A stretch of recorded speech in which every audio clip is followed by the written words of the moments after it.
The bright lights of the television studio gleamed off the polished desk as the cameras rolled, broadcasting live to millions of Americans.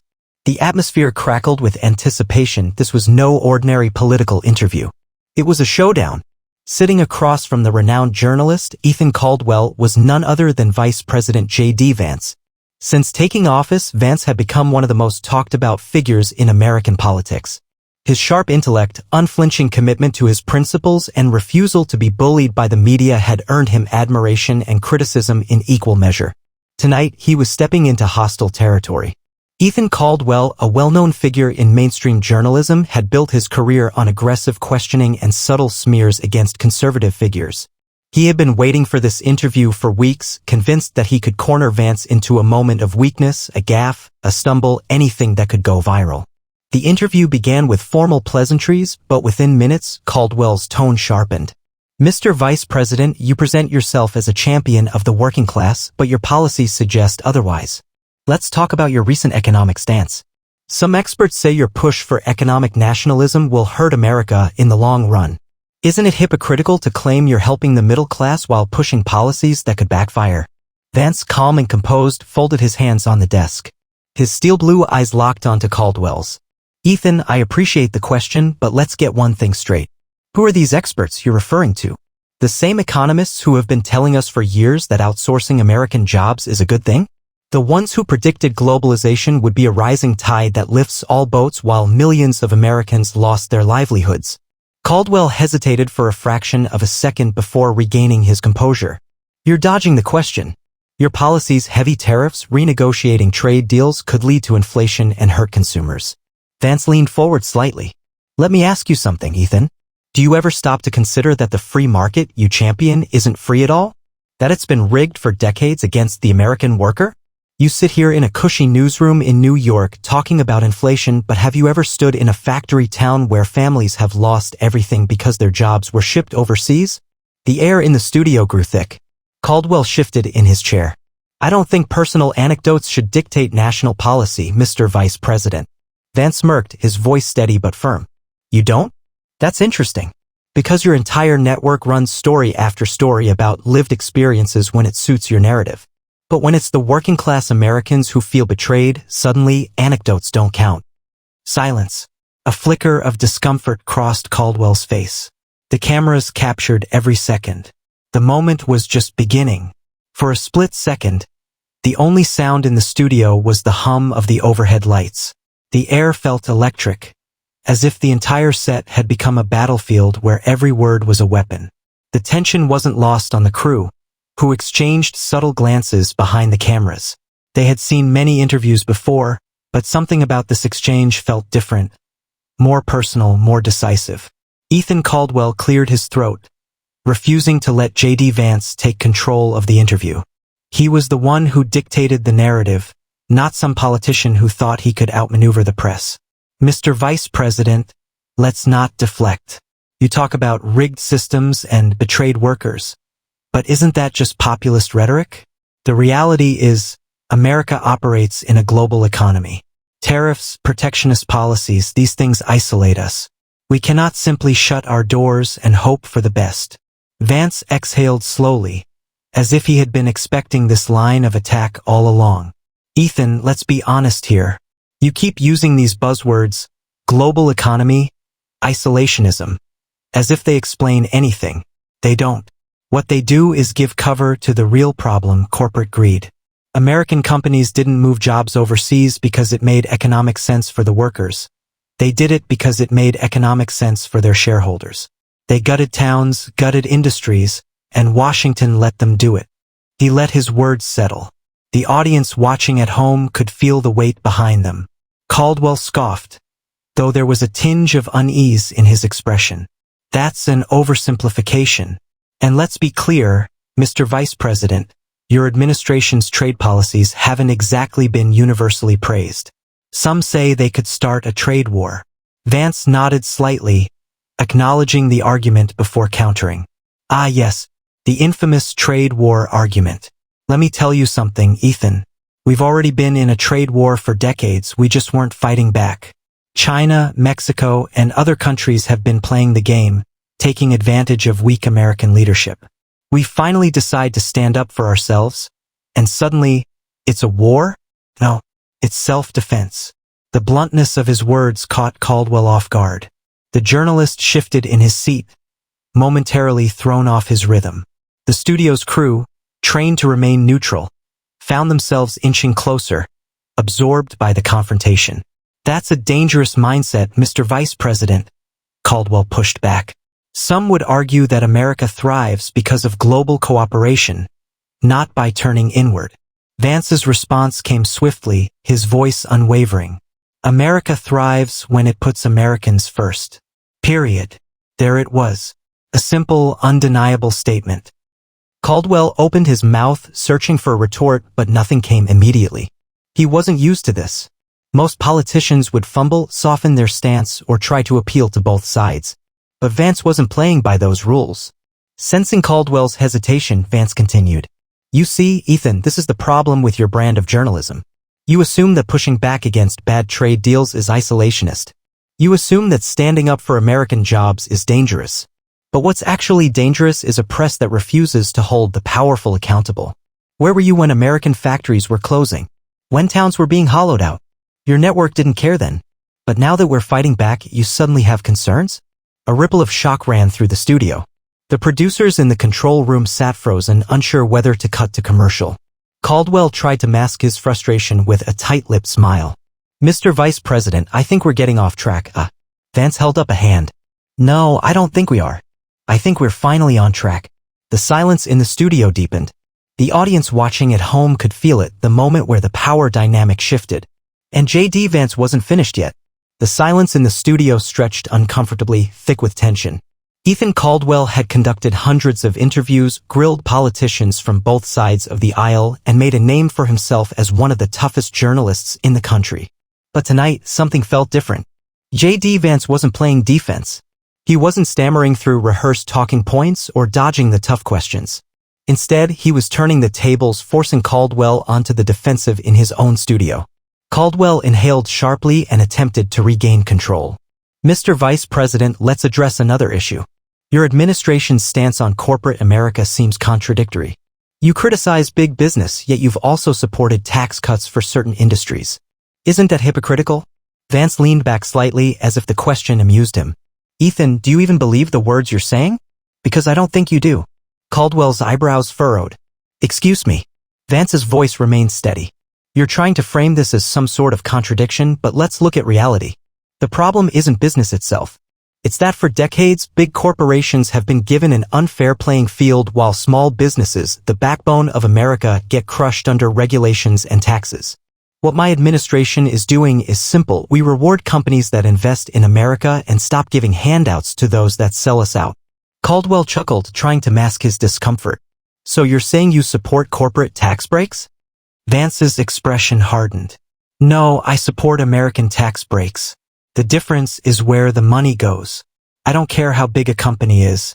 If they're creating jobs here, paying American workers well, and reinvesting in our communities, they should be rewarded. But if they're shipping jobs to China while lobbying Congress for tax loopholes, they deserve nothing. The bluntness of his response sent a ripple through the crew. Caldwell shifted in his seat, looking for an angle, any angle that could shake Vance. Still, you're advocating for government intervention in the market. Doesn't that go against conservative principles? Caldwell pressed. Vance smirked. Conservatism isn't about worshiping corporations. It's about preserving a nation's strength. You think Ronald Reagan wanted American manufacturing gutted? You think Teddy Roosevelt would have stood by while monopolies crushed the middle class? No. Being conservative means protecting what makes America strong. And that includes its workers.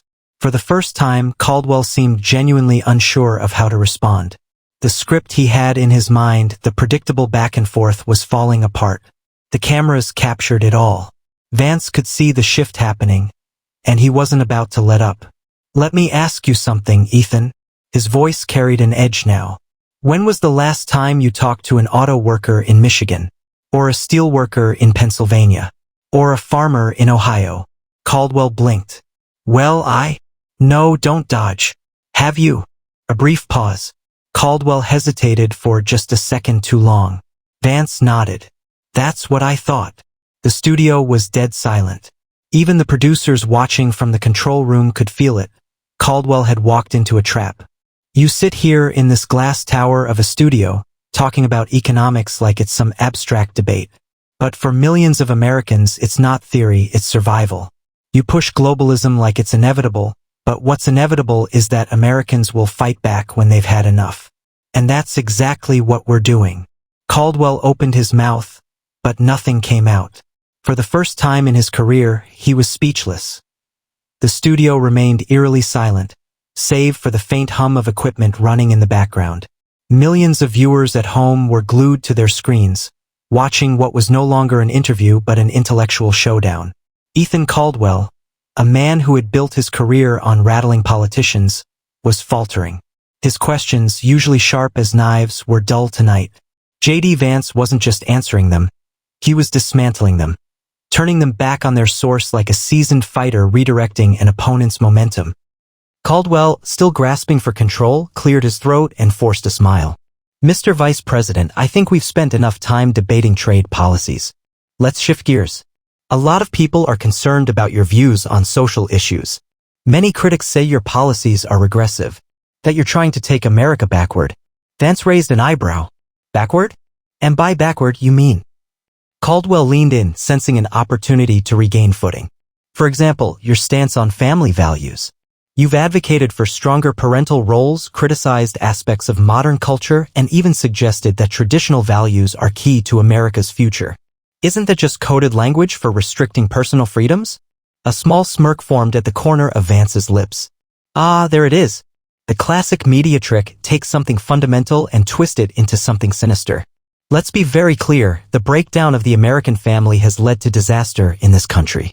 We see it in crime rates, in education gaps, in economic struggles. But when I say that families matter, that strong households are the foundation of a healthy society, you call it regressive. Caldwell, regaining some of his usual sharpness, pushed back. But not everyone agrees with your definition of family. Shouldn't the government stay out of personal choices? Vance nodded. That's an interesting argument, Ethan. But let me ask you this, who benefits from broken homes? Who profits when families collapse, when children grow up without stability? Caldwell tilted his head slightly. What are you implying? Vance's voice was steady, deliberate. I'm saying that powerful interests, corporations, government bureaucrats, even elements of the media thrive when Americans are divided, weak, and desperate. A strong family means less dependence on government handouts. It means kids who grow up with guidance rather than looking for it in the streets. But instead of encouraging strength, we've built a culture that mocks fatherhood, ridicules tradition, and promotes dysfunction as empowerment. The audience watching at home wasn't just listening, they were feeling the weight of every word. Caldwell let out a short, forced laugh. That's a pretty dystopian view, Mr. Vice President. Vance didn't flinch. No, Ethan. What's dystopian is an entire generation of kids being raised on social media instead of by their parents. What's dystopian is a country where morality is dictated by Hollywood and Wall Street instead of by communities. That's the real crisis. And the fact that we're even debating whether strong families are a good thing? That tells me just how lost we become. Caldwell's expression tightened. This wasn't how the interview was supposed to go. The teleprompter in the control room signaled a commercial break approaching, but the producers hesitated. This was television gold. The usual rhythm of the program, grilling a politician until they squirmed, had been turned upside down. Desperate to land a blow, Caldwell pressed forward. So what's the solution, Mr. Vice President? A return to the 1950s? Government-mandated family structures?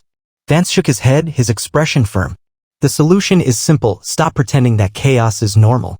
Stop acting like broken homes and societal collapse are just inevitable. If we want a better future, we need to rebuild what worked: strong families, strong communities, strong values. That's not about going backward. That's about moving forward with purpose. Another silence. Caldwell clenched his jaw slightly, realizing he had walked into yet another rhetorical trap. Then, with a cool confidence, Vance delivered the final punch of the segment. You call that regressive? I call it common sense. The studio was stunned. The cameras captured Caldwell's face, frozen in place. The crew barely breathed. And across America, millions of viewers, many of whom had long grown tired of the media's games, nodded in agreement. The weight of J.D. Vance's words settled over the studio like a dense fog, suffocating the usual rhythm of the show. For years, Ethan Caldwell had prided himself on controlling interviews, on keeping politicians on the ropes while he dictated the flow. Not tonight. J.D. Vance wasn't playing defense. He wasn't evading or softening his stances for the sake of media approval. He was standing firm, and for the first time in a long time, an American politician was saying what millions of Americans had long believed but had rarely heard spoken so boldly on national television. Caldwell, realizing his time was running out, exhaled and forced a thin smile. Well, Mr. Vice President, we've covered a lot of ground tonight. Let me end with this. There are people who say your views, your policies, and even your rhetoric are divisive. That you're fanning the flames of division rather than healing them. How do you respond to that? Vance didn't hesitate. His eyes, sharp and unblinking, locked onto Caldwell's. Ethan, you and I both know that divisive is just a word the media uses when someone doesn't conform. Caldwell let out a short, nervous laugh. Oh, come on, eh? No, let's be honest, Vance interrupted, his voice steady but commanding. The people who call me divisive don't have a problem with division. They have a problem with who is speaking. When celebrities, corporate executives, or political elites push their own agendas, no one calls it divisive. But when working-class Americans say, hey, we want a fair shot. We want our values respected. We want a country that works for us again, suddenly it's dangerous. Caldwell's lips parted slightly, searching for a rebuttal. You don't want unity, Ethan. Your network doesn't want unity. What you want is submission. You want people to fall in line, to accept whatever narrative you decide is correct. But Americans are waking up. They're tired of being told they're the problem just for wanting their country back. The intensity in Vance's voice was unmistakable, but he wasn't shouting. He wasn't angry. He was resolute. Caldwell inhaled sharply, but before he could speak, Vance delivered the final blow. So you can call me divisive all you want. You can call me controversial. But I'll tell you this, if standing up for American workers, for American families, for the values that built this country makes me divisive, then so be it. The words hung in the air. Caldwell opened his mouth, but nothing came out. For the first time in his career, he had no follow-up. No clever retort. No well-timed transition to commercial. Silence. Not just in the studio, but across the country.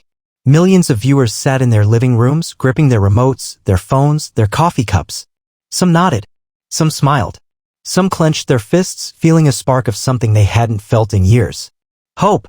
The control room scrambled, unsure whether to cut to commercial or let the moment play out. But it was too late. The damage or victory, depending on who was watching, was already done. The studio belonged to J.D. Vance now.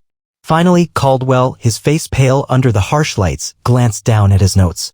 With a stiff nod, he turned back to the camera. We'll be right back. The screen faded to black. And in homes across America, people weren't talking about the journalist. They were talking about the man who had just left the studio speechless.